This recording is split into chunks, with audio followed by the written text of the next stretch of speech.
Head शेव कराना चाहिए या नहीं। तो बहुत लोगों के क्वेश्चंस होते हैं कि हमें हेड शेव कराना है या फिर नहीं, अगर कराना है तो कौन कौन सी कंडीशन होती है जिनमें हम अपना हेड शेव करा सकते हैं। देखिए यार, हेड शेव आप करा सकते हो, बट अगर आपको प्रॉब्लम है, इट मीन्स अगर आपका हेयर फॉल हो रहा है, आपका एक बहुत ज़्यादा हेयर फॉल हो रहा है, अगर आप उस कंडीशन में हेड शेव कराना चाहते हैं तो कभी भी आप उस कंडीशन में हेड शेव मत कराइए अगर आपका हेयर फॉल बहुत ज़्यादा है। क्योंकि होता क्या है यार एग्जैक्ट, तो जिस टाइम आप हेड शेव कराते हो उस वक्त होता क्या है कि जो ब्लेड होता है, जब बार बार आप ब्लेड से हेड शेव करता है आपके स्कैल्प पे, तो वहाँ पे जो वीक फॉलिकल्स होते हैं, मीन्स जो आपके हेयर टूटने वाले होते हैं वो पहले ही टूट जाते हैं, और वो क्या होता है कि वो रूट से आपके हेयर निकलने स्टार्ट हो जाते हैं, और वहाँ पे जो दोबारा हेयर आता है तो वो ग्रो करना मुश्किल हो जाता है। ये मैंने एक्सपीरियंस किया था कि जब मैंने हेड शेव कराया तो मेरे वहाँ पे हेयर लाइन बहुत सही थी, बट हेड शेव कराने के बाद मेरी हेयर लाइन बहुत पीछे चली गई थी। तो सबसे बड़ा रीज़न यही है कि अगर आपको हेयर की प्रॉब्लम है, यानी कि अगर आपको हेयर फॉल की प्रॉब्लम है, तो आप हेड शेव मत कराइए, हेयर ट्रिम करा सकते हैं। आप 1 नंबर या फिर 2 नंबर की आप ट्रिमर लगवा सकते हो बार्बर पे, उसे बोल सकते हो कि हेड शेव नहीं करना है, आप ट्रिम कर दीजिए, ठीक है। उससे क्या होता है कि आपके हेयर छोटे छोटे रहते हैं बट वो रूट से नहीं जाएंगे, ठीक है। तो आपको हेयर ट्रिम ही कराना है। तो ये आप ध्यान रखिए, अगर आपका हेयर फॉल हो रहा है तो बिल्कुल भी आपको हेड शेव नहीं कराना है, ठीक है, आपको हेयर ट्रिम ही कराना है। अगर आपके हेयर में डैंड्रफ हो रहा है तो आपको उस कंडीशन में हेड शेव कराना है, क्योंकि होगा क्या, जो आपका डैंड्रफ है वो स्कैल्प से हट जाएगा, बट आपकी प्रॉब्लम सोल्व नहीं होगी, क्योंकि जो आपका डैंड्रफ होता है वो आपका सोल्व नहीं होगा, क्योंकि डैंड्रफ आपका स्कैल्प के अंदर होता है, ठीक है, स्कैल्प के अंदर होता है। और डैंड्रफ होने के बहुत सारे रीजंस रहते हैं। कभी हमें स्ट्रेस होता है, उस कंडीशन में भी आपका डैंड्रफ हो सकता है, कि फिर प्रॉपर्ली न्यूट्रिशन आपकी बॉडी में नहीं मिल पा रहा है, या फिर आपकी स्कैल्प में प्रॉपर्ली न्यूट्रिशन नहीं जा रहा है, कुछ ब्लड फ्लो की कंडीशन की वजह से कुछ प्रॉब्लम है। तो बहुत सारी प्रॉब्लम्स होती है जिनकी वजह से हमें डैंड्रफ होता है, ठीक है। अगर डैंड्रफ है, आपको इंस्टेंटली रिमूव कराना है डैंड्रफ, उस कंडीशन में आप हेड शेव करा सकते हो, बट ये बात ध्यान रखनी है कि आपका परमानेंट डैंड्रफ नहीं जाएगा। जब तक आपको डैंड्रफ होने की रीज़न नहीं मालूम होगा तब तक आप डैंड्रफ को रिमूव नहीं कर सकते हो। सबसे पहले रीज़न फाइंड आउट करिए किस कंडीशन में आपका ये हो रहा है, एग्जैक्टली रीज़न क्या है डैंड्रफ का, उसके बाद आप उस प्रॉब्लम को सोल्व आउट कर सकते हो।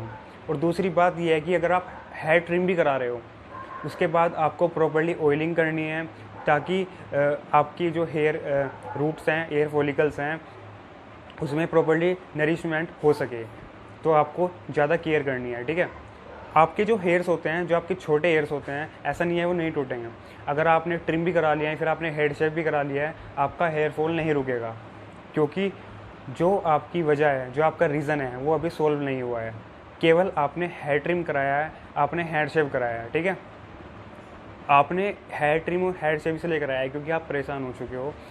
आप चाहते हो कि जो हेयर टूट रहे हैं वो एग्जैक्टली मेरे को ना दिखें, ठीक है, क्योंकि हेयर छोटे रहेंगे वो आपको दिखेंगे नहीं, लेकिन हेयर गिरेंगे तब भी। अगर आपके स्मॉल हेयर हैं जो आपने ट्रिम कराए हैं 1 नंबर या फिर 2 नंबर कि जो आपने ट्रिमर लगवाया, तो हेयर आपके गिरेंगे तब भी, बट आपको दिखेंगे नहीं, ठीक है। तो आपका वो प्रॉब्लम सोल्व आउट नहीं हुआ है। फर्स्टली आप अपनी प्रॉब्लम को सोल्व आउट करिए, इसलिए पहले जो भी आपका हेयर फॉल का रीज़न है उसको सोल्व आउट करिए, और उसके बाद फिर अपना ट्रीटमेंट यूज़ करिए। देखिए, और मेरे से बहुत ये भी क्वेश्चन पूछते हैं कि क्या हम हेड शेव के बाद बालायाम स्टार्ट कर सकते हैं। देखिए यार, बालायाम तो आप तब भी कर सकते हो जब आपके हेयर लॉन्ग है। उसमें ये नहीं है कि आप जब आपने हेड शेव कराया फिर हेयर ट्रिम कराया उसी वक्त आप बालायाम कर सकते हो। आप कोई भी ट्रीटमेंट, कुछ भी आप कर रहे हो, आप किसी भी कंडीशन में यूज़ कर सकते हो। ऐसा नहीं है कि आप हेड शेव करा रहे हो तभी आप कोई ट्रीटमेंट यूज़ कर सकते हो। बस वो रीज़न रहता है कि जो अगर आप ऑयल लगा रहे हो, फिर आप मिनोक्सिडिल लगा रहे हो, उस कंडीशन में आप थोड़ी छोटे अपने ट्रिमर से हेयर शॉर्ट करा सकते हो, क्योंकि जो आप अप्लाई कर रहे हो मिनोक्सिडिल या फिर ऑयल या फिर वर्टिलाइज़र एनीथिंग एल्स, सो वो आपका रूट्स तक जा पाए, उस कंडीशन में आप यूज़ कर सकते हो। तो ये है कि बस आपको हेड शेव नहीं कराना है, आपको हेयर ट्रिम कराना है अगर आपका हेयर फॉल हो रहा है, ठीक है। अगर आपका हेयर फॉल हो रहा है तो आपको हेयर ट्रिम कराना है, हेड शेव कभी नहीं कराना है, ठीक है। ये चीज़ आपको ध्यान रखनी है।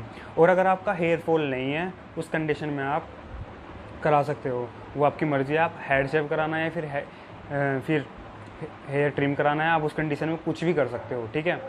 और एक चीज़ और रहती है यार, अगर आप हेड शेव कराते हो, जो आपके फ्रंटल एयर होते हैं वहाँ पे ब्लड सर्कुलेशन वैसे ही स्कैल्प में कम होता है फ्रंट वाले एरिया में, तो वो जो हेयर होता है ना, बूस्ट करने के लिए बहुत ज़्यादा नरिशमेंट, बहुत ज़्यादा ब्लड सर्कुलेशन चाहिए होता है। इसलिए आप देखते होंगे कि आपके जो बैक के बिल्कुल हेयर हैं वो जल्दी आपके ग्रो होना स्टार्ट हो जाते हैं। जो फ्रंट के हेयर हैं उनमें टाइम लगता है। तो सबसे बड़ा रीज़न यही है, ब्लड सर्कुलेशन का भी रीज़न है। तो आपको अपना ब्लड सर्कुलेशन भी सही रखना है तो यार, और आपको एक्सरसाइज भी करनी है। एटलीस्ट आपको 1 आवर तो एक्सरसाइज करनी है एक दिन में। आप मॉर्निंग में एक्सरसाइज कर सकते हो, फिर इवनिंग में एक्सरसाइज कर सकते हो, ठीक है। अगर आप हेड शेव करा भी रहे हो, फिर हेयर ट्रिम करा रहे हो, उसके बाद उसका फ़ायदा उठाइए अपनी। उसमें जो आप ऑयलिंग कर रहे हो या फिर वर्टिलाइज़र यूज़ कर रहे हो, उसको रूट तक अप्लाई करिए। उसका कुछ फ़ायदा नहीं है अगर आप कुछ भी ऑयलिंग वगैरह कर रहे हो, अगर आपके रूट तक वो नहीं लग रही, आपके स्कैल्प तक के हेयर के रूट तक नहीं जा रही है, ठीक है।